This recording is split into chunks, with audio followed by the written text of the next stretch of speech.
This is a non-stop crowd of people. It's huge. It's huge.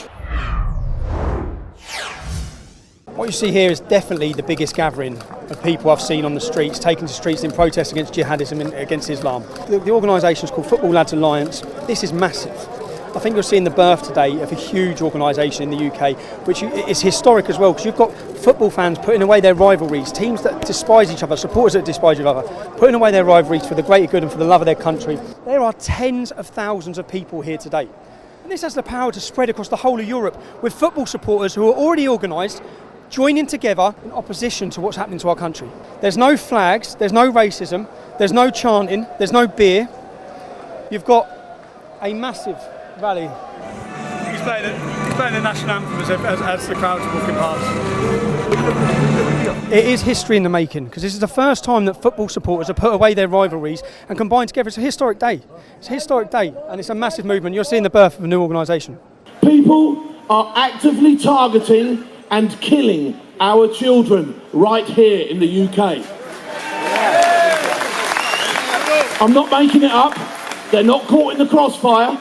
The people that went into that arena in Manchester specifically picked it because there would be children there and they would be able to kill them, and they did it. Sir Winston Churchill.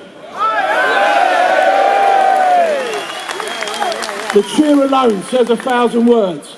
But he said, "We shall defend our island whatever the cost may be. We shall fight on the beaches, we shall fight on the landing grounds, we shall fight in the fields and in the streets, we shall fight in the hills, and we shall never surrender." Wherever people are marching against extremism or reacting against extremism, I'll be amongst them. I come from Iran, which was a secular country until 1979, and then it turned into an Islamic state. I saw the left in Iran going into bed with the Islamists, and then the Islamists taking over, and the first victims of the Islamists were the actual leftists themselves, but they don't seem to learn from that. Red Pill Phil. How are you doing? Come here. Tell me, because I'm here today trying to get across the media bias in organisations like this today. Again, what would you say if you hear people of accusations of racism against the crowds that are here? What would I say? I'd say they're being disingenuous to themselves. Because you can see here that the people are just genuine, open and nice people that are here. Working class people that just got concerns. I can't see how anyone can look at this march and see a march of hate, a march of bigotry. It's just not.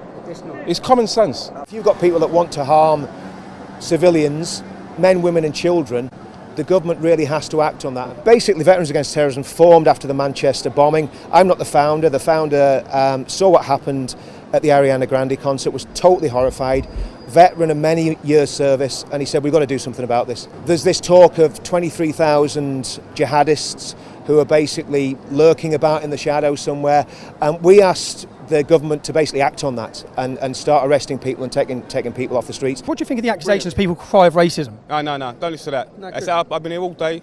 Look at the amount of people. Brilliant. I've not had one comment offended me at all. No, brilliant. Yeah, great. Absolutely, yeah, because we're trying to get past the media bias on organisations like this. The minute they open their mouth, none of these people listen to that anyway. We have BBC News here. The only reason why we have to come is because of how bad they are. When you describe this crowd, how are you going to describe them in your news report? Well, we're going to call them. You've called what you've labelled yourself, which is an anti-extremist movement. When your news report comes out on this, yes, will you mention the word far right? If people have labelled it as such, then we have to reflect that. You should report and reflect what you've met and seen today. Have you seen far right demonstrators? If people label it as such. If I label you as a nonce, would you report that you're a nonce? Because there's no truth in it, is there? What you do is word association, which is what all of you media do against ordinary people. These are all ordinary people who have come out to demonstrate. You will do word association of racism, of far right. You've got ordinary people out demonstrating against terrorism, and you, every time the mainstream media, you brand them, and it's not fair. It's not right, and you know that because you're on this demonstration. So equally, I'm sure you know where those labels come from. You have. Calls for tighter immigration. That is a right-wing rhetoric. So calls for tighter immigration against Islamic terrorism is a right-wing rhetoric. In fact, the Labour Party talk about immigration, tighter controls on immigration. Everyone does. Right. What do you mean a right-wing rhetoric? How's that a right-wing rhetoric? Well, people would say that is because this group talks about terrorism and talks about controlling borders, that means they're far right. It's a far right. Yeah, they could be. If they had, You see, this is what you're up against. This is what you're up against. This is BBC. So if someone identifies as wanting to stop Islamic terrorism and controlling your borders, it's far right. it would be labelled as such. Come by people like you! But in my opinion, it's absolutely invalid. It's about getting. You're reporting for the BBC. You're lying for the BBC. You are officially fake news, and you're demonising so many innocent people. Right. You make it impossible for people to talk. You do asking. that. That's who you are. You're here to try and get bad footage. That's why you're here. Right. That's your agenda. You have You're an agenda. frustrated with the media, from what I take from this. Yeah, you have a complete agenda when you come to these demonstrations.